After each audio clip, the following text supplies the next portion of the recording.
กะสบายดีเด้อเบิดสุขุสุคนที่เขามาเบิงเขามาหับชมเขามาหับฟังเนาะคลิปวิดีโอนี้เฮากะสิมาเว้าเรื่องบุญปีใหม่เนาะหรือว่าเทศกาลบุญสงกรานต์นั่นแหละสงกรานต์ปีใหม่พี่น้องทางฝั่งประเทศลาวเฮาก็ดีทางฝั่งประเทศไทยก็ดีที่ได้ผ่านเขามารับชมรับฟังคลิปวิดีโอนี้เนาะเฮาก็สิมาเว้าในแนวทางที่ว่าเตือนสติเตือนจิตสะกิดใจเนาะให้พวกน้องน้อยนักเรียนนักศึกษาปัญญาชนหรือว่าทุกเพศทุกวัยหั่นแหละเรื่องที่เฮาสิอยากขออนุญาตบอกกล่าวตักเตือนพี่น้องเนาะเบิดสุขุสุคนที่ผ่านเขามาเบิ่งเขามารับชมคลิปวิดีโอนี้เนาะก็มีอยู่2เรื่องนั่นแหละที่ว่าหลักๆเลยก็เรื่องที่1ก็การดื่มเหล้าดื่มเบียร์เนาะที่ว่าในปริมาณที่ว่ามันมากเกินไปหั่นนะมากจนว่าหลายเกินจนว่าเฮาเฮ็ดให้เฮาเป็นผู้ประมาทขาดสติเนาะ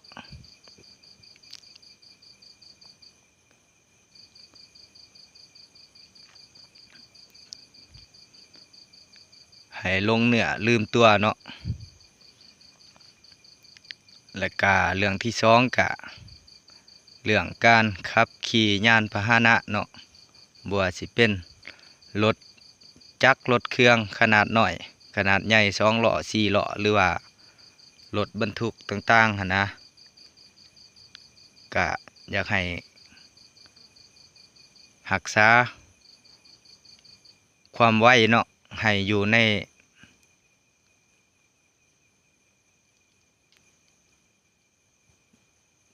ความที่ว่าพอดีหั่นแหละพอประมาณเนาะบ่ไวเกินแล้วก็บ่ช้าเกินหั่นนะหรือเฮาสิปรับใน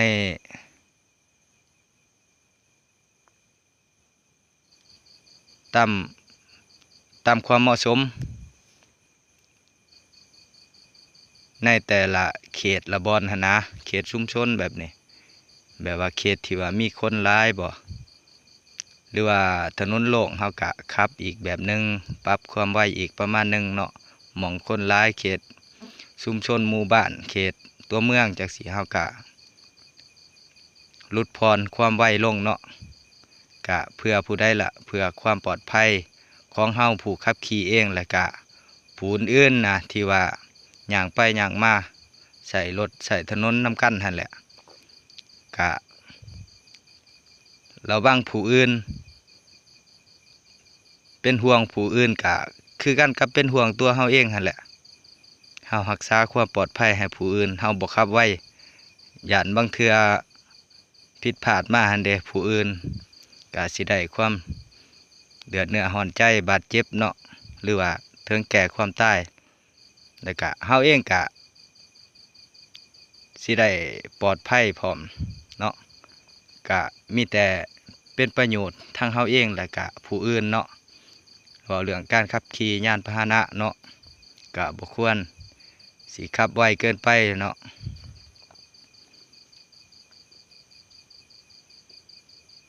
ก็เรื่องที่สำคัญในก็เรื่องการดื่มเหล้าดื่มเบียร์นี่แหละส่วนหลายมันปลุกปั่นอารมณ์เฮาให้เกิดอารมณ์ความเมามั่นในการขับขี่ยานพาหนะเนาะลงเหนือลืมตัวเนาะบ่ได้คิดห่วงตัวเองและก็บ่คิดห่วงผู้อื่นหั่นนะขออนุญาตใส่คำว่าเอาแต่ความบ้าความเมามั่นนั่นแหละในการขับขี่หั่นนะเพราะว่าฤทธิ์ของน้ำเมาเหล้าเบียร์แหละมันพาไปเนาะมันเฮ็ดให้เฮาฮึกเหิมเมามั่นหั่นนะในการขับขี่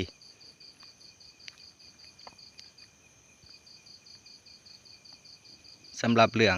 เบียร์นี่เฮากะเคยกินคือกันเนาะแต่ว่าคันว่าเฮากินในแบบว่าพอประมาณหั่นน่ะพอสำนึงแบบยิ้มๆพอรู้สึกว่าเมาละแต่ว่ายังมีสติอยู่ยังควบคุมอารมณ์ได้หั่นนะบ่ถึงขั้นว่าย่างก็เช่ลมครึ่งก็บ่ได้หั่นนะเช่ซ้ายเช่ขวาบังคับร่างกายบ่ได้แล้วอันนี้อันตรายพี่น้องถ้าว่ามันพอดีมันก็สิพอดีนะพอดีม่วน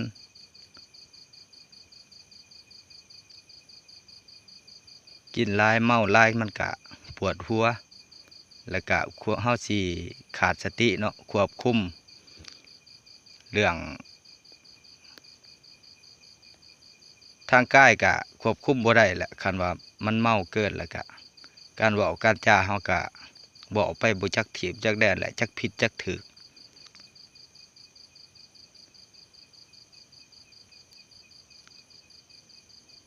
บ่เพิ่นสิว่าบ่สุราเป็นเหตุแห่ง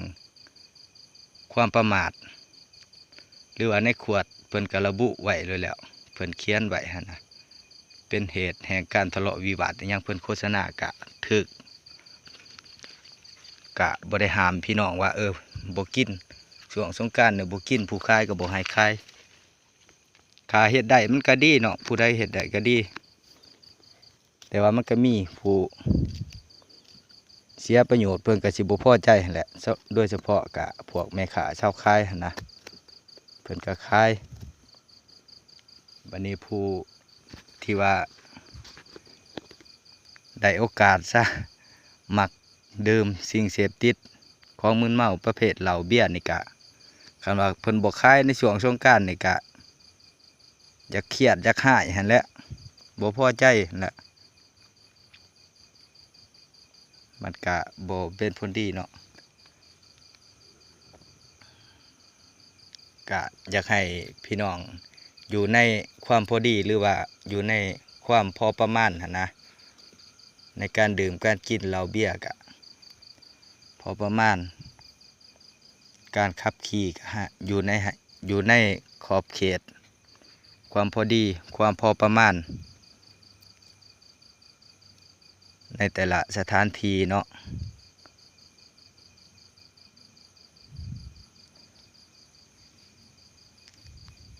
ให้เป็นห่วงกันและกันเนาะพี่น้องผู้ใดก็บ่อยากเจ็บบ่อยากตายหั่นแหละสงกรานต์กับผู้ใดก็อยากม่วนคือกันหั่นแหละอยากปลอดภัยไผก็ให้คิดถึงข้อนี้เนาะว่าทุกๆชีวิตนี่บ่ว่าเฮาหรือว่าผู้ใดนี่ก็คือกันเนาะเฮาก็อยากมีชีวิตอยู่ผู้อื่นก็บ่ต่างจากเฮาหั่นแหละให้ฮักแพงกันก็รักษาความปลอดภัยซึ่งกันและกันเนาะด้วยการดื่มน้ำเมาให้น้อยที่สุดหรือว่าพอประมาณหรือว่าถ้าว่าผู้ใดงดได้เลยก็อนุโมทนาสาธุนำเนาะก็ถือว่าเป็นการดีเนาะการขับขี่ยานพาหนะก็ให้อยู่ในความพอประมาณความพอดีหั่นแหละในแต่ละสถานที่โดยเฉพาะในเขตชุมชนหมู่บ้านหรือว่าตัวเมืองจังซี่หั้นนะมีรถหลายมีคนย่างไปย่างมาหลาย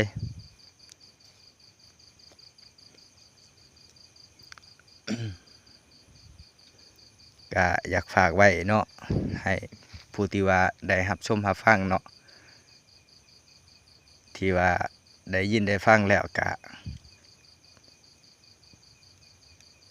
รับรู้รับทราบแล้วก็นำไปประพฤติปฏิบัติเฮาก็ดีใจนำยินดีนำเนาะพี่น้องที่ว่า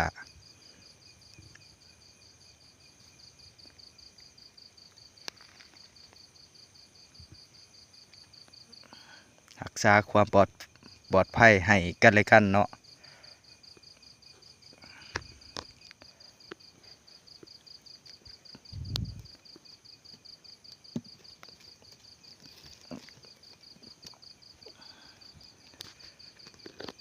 ก็สำหรับคลิปนี้เฮาก็ช่วงท้ายเฮาก็สิร้องเพลงให้พี่น้องได้ฟังเนาะ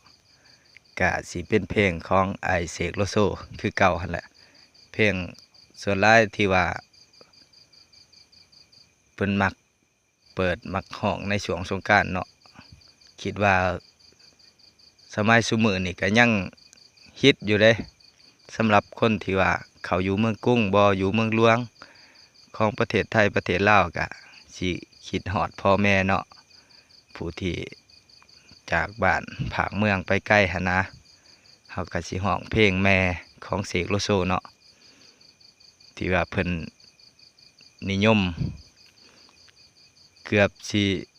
ทุกๆปีหั่นแหละ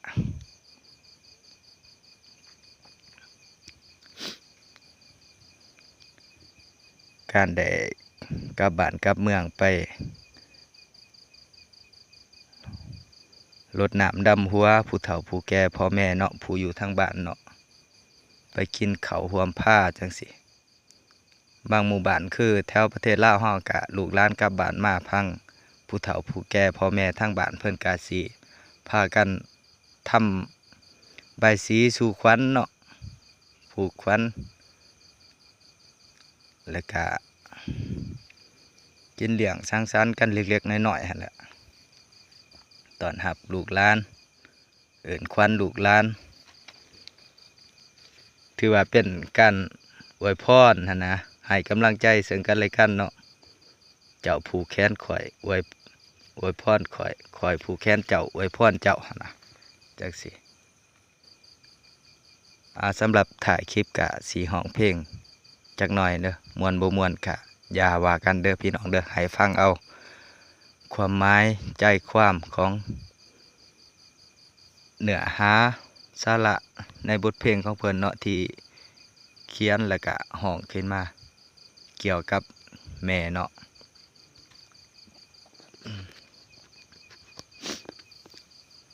ป่านนี้จะเป็นอย่างไรจากมาไกลแสนนานคิดถึงบ้านจากมาตั้งนานเมื่อไรจะได้กลับแม่จ๋าแม่รู้บ้างไหมว่าดวงใจดวงนี้เป็นห่วงจากลูกน้อยที่แม่ห่วงอยู่เมืองหลวงสิวิไลใกล้บ้านเราคิดถึงแม่ขึ้นมาน้ำตามันก็ไหลอยากกลับไปซบลงที่ตรงตักแม่ในอ้อมกอดรักจริงที่เที่ยงแท้ในอกแม่สุขเกินใครอีกไม่นานลูกจะกลับไปหอบดวงใจเจ็บช้ำเกินทนเก็บเรื่องราววุ่นวายสับสนกับบางคนที่ใจไม่แน่นอน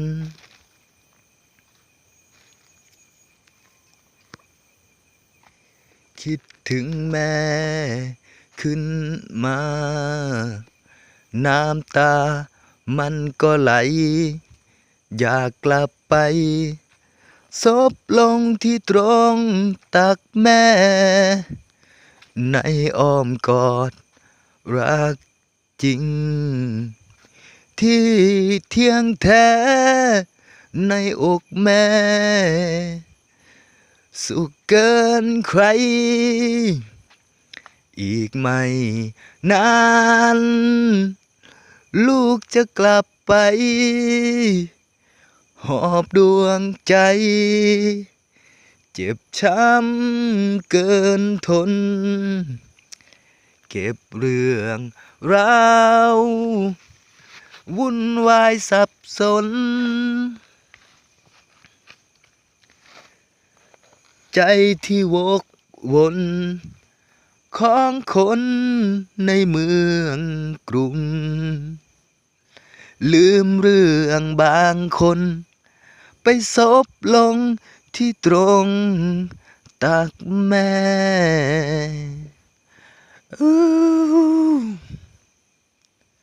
ก็ถือว่าจบไปหนึ่งนะครับ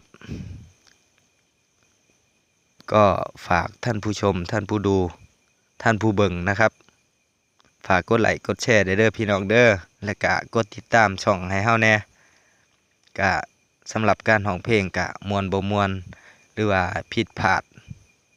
ในเนื้อร้องทำนองประการใดก็ขอโทษขออภัยทางเจ้าของต้นฉบับคือเจ้าของซิงเกิลเจ้าของผลงานเพลงคือไอเสกโลโซและก็ขอโทษขออภัยทั้งผู้เบิ่งผู้ชมผู้ฟังเบิดสุขุสุขคนเด้อพี่น้องเด้อก็สำหรับปีใหม่หรือว่าเทศกาลสงกรานต์ที่สิมาถึงนี้เนาะก็ขอให้พ่อแม่พี่น้องลูกๆหลานๆเบิดสุขุสุขคนจงมีแต่ความสุขและก็โชคดี